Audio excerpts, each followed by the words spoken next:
Right, so WPA and WPA2. Before I explain these in more detail, I want to also explain, although it's not on the spec, and I'll explain why, is WEP. So what we're talking about now is it's encryption methods of securing wireless data transmission.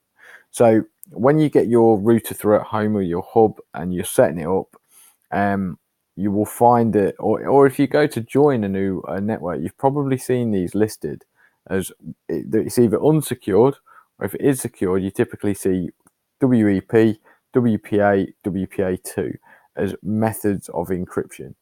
Okay, so the problem you've got with wireless networks is they're incredibly insecure in the sense that the data isn't traveling down a single wire.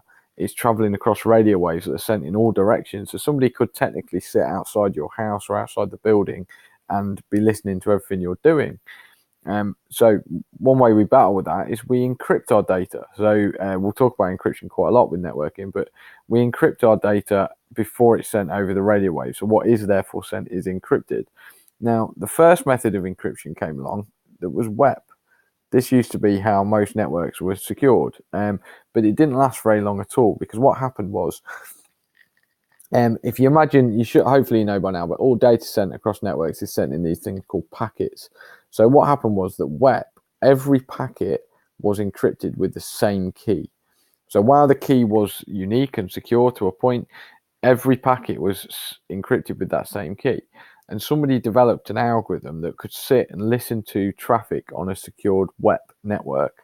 And because it was all secure with the same key, once you'd listened to it, you'd received enough packets, which often, if it was a heavily used network, could be a very short amount of time. Once enough packets were received that had been encrypted with the same key, you could run the algorithm and work out what that key is. Obviously, it'd be hard for a human to do, but the computer can run this algorithm and do it very quickly. And then, obviously, once you've got your key, you've got access to that network and potentially lots of sensitive information, etc. So WEP very quickly became a replacement was needed. So then we've come up with WPA and WPA2, which is a WPA but with some advancements. And essentially, the big difference is that every packet now, if it's WPA, WPA2, every packet is encrypted with a different key. So because every packet is encrypted with a different key, WEP's obviously irrelevant. This is better, but this still isn't perfect.